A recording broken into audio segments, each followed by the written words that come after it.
ये कहानी एक ऐसे रिश्ते की है जिसे शुरू ही नहीं होना चाहिए था। एक अनुभवी टीचर और महज 19 साल का स्टूडेंट। जहाँ प्यार नहीं बल्कि समझदारी की जरूरत थी, वहाँ एक गलती हो गई। और वही गलती धीरे धीरे एक ऐसे तूफान में बदल गई जिसने दोनों की जिंदगी तहस नहस कर दी। दोस्तों, आज हम समझने वाले हैं फिल्म बिफोर द डॉन, जो सिर्फ दिल नहीं तोड़ती बल्कि समाज की एक कड़वी सच्चाई भी सामने रखती है। कॉलेज में आज कैंडी का पहला दिन था। प्रिंसिपल किनबी और टीचर शैनन उसे कॉलेज के नियम कायदों और सिस्टम के बारे में समझा रही थीं। कहाँ क्या करना है, स्टूडेंट से कैसे डील करना है और किन बातों का खास ध्यान रखना है। वैसे भी कैंडी 39 साल की एक अनुभवी टीचर थी, इसलिए उसे यहाँ सेटल होने को लेकर कोई खास घबराहट नहीं थी। वो आत्मविश्वास से भरी हुई थी और खुद को एक नई शुरुआत के लिए तैयार महसूस कर रही थी। दूसरी तरफ हम देखते हैं जसन को, जो पूरे दिन अपने आवारा दोस्तों के साथ घूमता रहता था। पढ़ाई से उसका कोई खास वास्ता नहीं था और उसके ग्रेड लगातार गिरते जा रहे थे। उसके पेरेंट्स हमेशा डर में रहते थे कि कहीं जसन भी अपने बड़े भाई जैसा ना बन जाए। दरअसल जसन का बड़ा भाई गलत संगत में पड़कर 10 साल के लिए जेल जा चुका था। यही वजह थी कि उसके माँ बाप जसन को किसी भी हाल में खोना नहीं चाहते थे। इसी डर के चलते उन्होंने उसका कॉलेज बदलवा दिया। उम्मीद थी कि नया माहौल, नए लोग और नई दोस्ती जसन को सही रास्ते पर ले आएगी। वो चाहते थे कि वो पुराने दोस्तों से दूरी बनाए, मन लगाकर पढ़ाई करे, अच्छे ग्रेड लाए और जिंदगी की एक नई शुरुआत करे।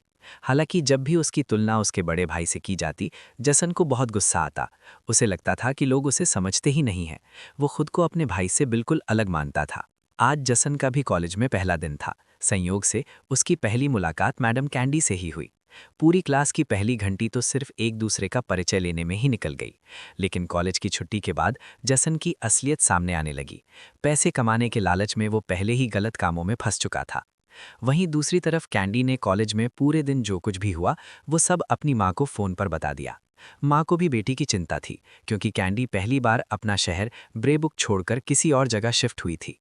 कैंडी का एक भाई भी था जो उसके बेहद करीब था। परिवार चाहता था कि पिछले कुछ सालों में कैंडी की जिंदगी में जो कुछ भी बुरा हुआ उससे वो बाहर निकले और अब कुछ अच्छा करे। उधर जसन रोज की तरह देर रात घर लौटा। उसकी माँ जागकर उसी का इंतजार कर रही थी। वो बार बार समझा चुकी थी कि गलत संगत छोड़ दे और पढ़ाई पर ध्यान दे, लेकिन जसन हर बार यही कहकर बात टाल देता कि वे उसके बचपन के दोस्त हैं, थोड़ी देर उनके साथ घूम लेने से क्या बिगड़ जाएगा। माँ को डर लगता था, क्योंकि यही बातें उसका बड़ा भाई भी कहा करता था। और फिर एक दिन वो बहुत बड़ी मुसीबत में फंस गया। बावजूद इसके जसन पर माँ की बातों का कोई असर नहीं हो रहा था।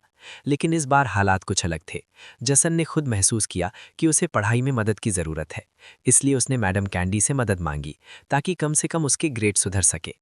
कैंडी एक बेहद दयालु और समझदार टीचर थी। उसने बिना देर किए हामी भर दी और कहा कि जब भी कोई सवाल हो वो उससे पूछ सकता है। लेकिन अचानक पता नहीं जसन के मन में क्या आया, वो बात अधूरी छोड़कर तेजी से वहां से चला गया। कैंडी उसके पीछे पीछे गई।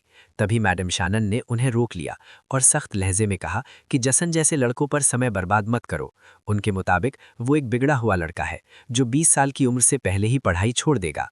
ये सुनकर कैंडी हैरान रह गई। शैनन ने आगे कहा कि मालबर्ग इलाके के बच्चे यहाँ कभी टिकते ही नहीं हैं। उन्हें पढ़ने लिखने में कोई दिलचस्पी नहीं होती। कैंडी ने बड़े शांत और भरोसेमंद अंदाज में जवाब दिया कि जसन ऐसा नहीं है, वो सीखना चाहता है। अभी अभी वो अपना होमवर्क पूछने आया था। आप गलत हैं और मैं ये बात साबित करके दिखाऊंगी। अगले दिन से कैंडी ने जसन पर खास ध्यान देना शुरू किया। तभी उसे पता चला कि जसन निबंध लिखने में काफ़ी अच्छा है। उसने गरीबी पर कुछ पंक्तियां लिखी थी जिन्हें पढ़कर कैंडी भी काफ़ी प्रभावित हुई। उसे यकीन ही नहीं हुआ कि इतना टैलेंटेड लड़का इतने कम ग्रेड कैसे ला सकता है। कैंडी ने उसे भरोसा दिलाया कि अगर वो थोड़ी मेहनत करे तो अपनी पढ़ाई आसानी से सुधार सकता है। लेकिन जसन का ध्यान कहीं और ही था। वो बस किसी तरह वहां से निकलकर अपने दोस्तों के पास जाना चाहता था। उधर कैंडी जब घर पहुंची तो उसे एक नोटिस मिला, certificate of dissolution of marriage, यानी अब उसकी शादी कानूनी तौर पर खत्म हो चुकी थी। इस पुराने रिश्ते के बंधन से आज़ाद होकर वो खुद को हल्का और खुश महसूस कर रही थी। इधर जसन ने एक बार फिर अपनी माँ से झूठ बोला और दोस्तों से मिलने चला गया। उसने कहा कि वो लाइब्रेरी पढ़ने जा रहा है, लेकिन असल में उसकी पढ़ाई दोस्तों के साथ वीडियो देखने और बेकार की बातों में ही होती थी।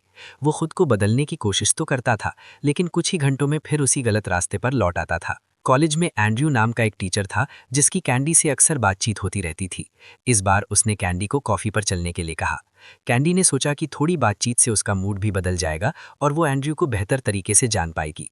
इन दिनों जसन का क्लास में बिल्कुल मन नहीं लग रहा था। जब कैंडी ने वजह पूछी तो उसने बताया कि पेरेंट्स के दबाव की वजह से वो बहुत परेशान है। कैंडी ने उसे कहा कि वो लंच टाइम में आकर अपने सारे डाउट्स क्लियर कर सकता है। जसन ने हामी भर दी और जाते जाते उसके साथ थोड़ी हंसी मजाक भी कर गया। शाम को कैंडी एंड्रयू से मिली। एंड्रयू ने साफ साफ कह दिया कि वो उसे पसंद करता है। उसने बताया कि पहले दिन से ही उसने नोटिस किया था कि कैंडी कोई वेडिंग रिंग नहीं पहनती, इसलिए उसे लगा कि वो सिंगल है। कैंडी ने बात को टालते हुए कहा कि उसने अपनी रिंग गिरवी रखती है। मतलब साफ था, वो अपने बीते रिश्तों के बारे में खुलकर बात नहीं करना चाहती थी। बातचीत के दौरान उसका फेवरेट गाना बजने लगा और वो खुद को रोक नहीं पाई। उसने एंड्रयू से डांस करने को कहा। एंड्रयू को डांस आता नहीं था, फिर भी उसने मौका नहीं छोड़ा। दोनों काफी खुश नजर आ रहे थे। वहीं जसन भी अपने दोस्तों के साथ उसी जगह मौजूद था और दूर से उन्हें देख रहा था। उस पल उसे कैंडी के लिए कुछ अलग ही महसूस हुआ। थोड़ी देर बाद कैंडी घर चली गई क्योंकि वो नशे में थी। अगले दिन एंड्रयू ने फिर से उसे बाहर चलने के लिए कहा, लेकिन कैंडी ने मना कर दिया। तभी उसकी नज़र जसन पर पड़ी, जो क्लास छोड़कर कहीं जा रहा था। छुट्टी के बाद जसन सीधी कैंडी के पास पहुंचा। उसे मैथ के कुछ सवाल समझने थे। कैंडी ने उसे लापरवाह कहा और बताया कि अगर उसे खुद की परवाह नहीं है तो वो उस पर एक्स्ट्रा टाइम क्यों लगाए। जसन मायूस होकर कहता है कि उसकी किस्मत में तो असफल होना ही लिखा है।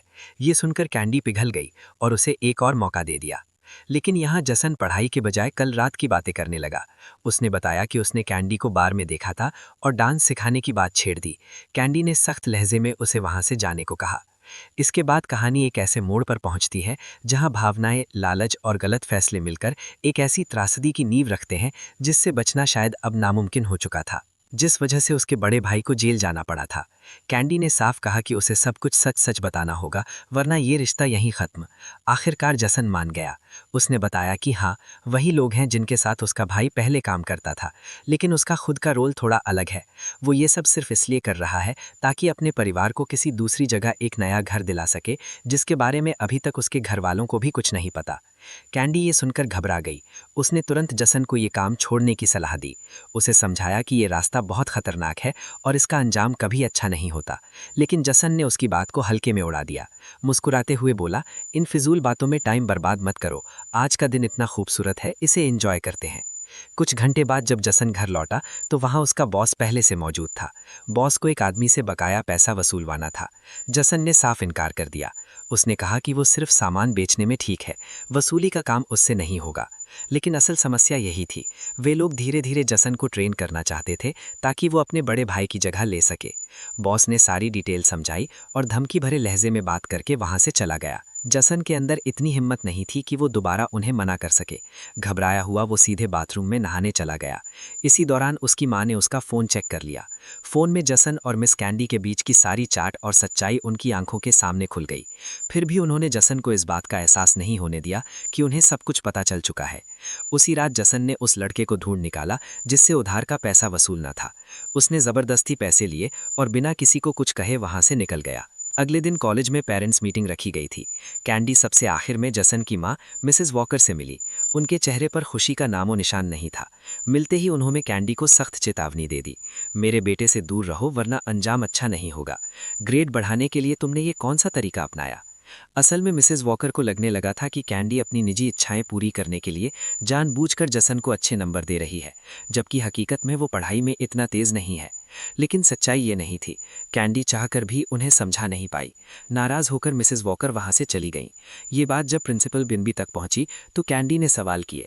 कैंडी ने जैसे तैसे उन्हें समझाने की कोशिश की, लेकिन जिस तरह मिस शानन ने कैंडी से सवाल जवाब किए, उससे साफ हो गया कि अब स्टाफ के अंदर भी शक पैदा हो चुका है। कैंडी अंदर ही अंदर डर गई। अगर ये मामला बाहर आया तो ना सिर्फ बदनामी होगी बल्कि उसकी नौकरी भी खतरे में पड़ जाएगी। दूसरी तरफ जसन की हालत भी ठीक नहीं थी। उसने अपने बॉस से साफ कह दिया कि वो अब ये काम छोड़ रहा है, लेकिन बॉस हंस पड़ा। उसने कहा, इस धंधे में उतरने के बाद कोई भी आसानी से बाहर नहीं निकलता। अगले हफ्ते एक बड़ा काम है और वो तुम्हें ही करना होगा। इसे करो और अपने बड़े भाई का नाम रोशन करो। जसन पहले से ही इस गंदे काम से परेशान था और अब ये नई मुसीबत उसके सिर पर आ गई थी। उधर घर में भी हालात बिगड़ चुके थे। जसन की मां ने कैंडी के साथ उसके रिश्ते को लेकर हंगामा खड़ा कर दिया। दोनों के बीच जमकर बहस हुई। आखिरकार जसन फट पड़ा और उसने साफ साफ कह दिया कि वो मिस कैंडी से प्यार करता है। उसके पिता ने इस बात में उसका थोड़ा सपोर्ट किया, लेकिन घर का माहौल फिर भी ठीक नहीं हुआ। दूसरी ओर कैंडी ने भी अपनी माँ को सब कुछ बता दिया था। उसकी माँ पूरी तरह घबरा चुकी थी, क्योंकि ये रिश्ता कानून की नज़र में अपराध माना जाता था। कैंडी को जेल तक हो सकती थी। हालांकि उसका भाई इस मुश्किल घड़ी में बहुत सपोर्टिव निकला। उसने बहन से कहा कि जो तुम्हें सही लगे वही करो, अपने दिल की सुनो। वैसे भी जसन कोई छोटा बच्चा नहीं है, 19 साल का अडल्ट है। उसी शाम जब जसन कैंडी से मिलने आया तो कैंडी ने उसे साफ शब्दों में सुना दिया। उसने कहा कि अब मामला हद से बाहर जा चुका है। उसकी माँ को सब पता चल चुका है और मिस शैनन को भी शक हो गया है। इसी बात पर दोनों के बीच जबरदस्त झगड़ा हुआ और हालात और बिगड़ गए। गुस्से में कैंडी ने जसन को डांटकर वहां से भगा दिया, लेकिन जसन भी बेहद जिद्दी था। कुछ देर बाद वो फिर लौट आया, इस बार एक नोट लेकर। जब कैंडी ने वो नोट पढ़ा तो उसका दिल पिघल गया। सच ये था कि वो भी कहीं ना कहीं जसन से प्यार करने लगी थी। बस समाज, नौकरी और कानून का डर उसे रोक रहा था। इस मुश्किल का उसे सिर्फ एक ही हल नजर आया। अगर कैंडी अपनी नौकरी से इस्तीफा दे दे तो फिर कोई उन्हें रोक नहीं सकता था, क्योंकि दोनों बालिग थे। जसन तो उसके लिए शहर छोड़ने को भी तैयार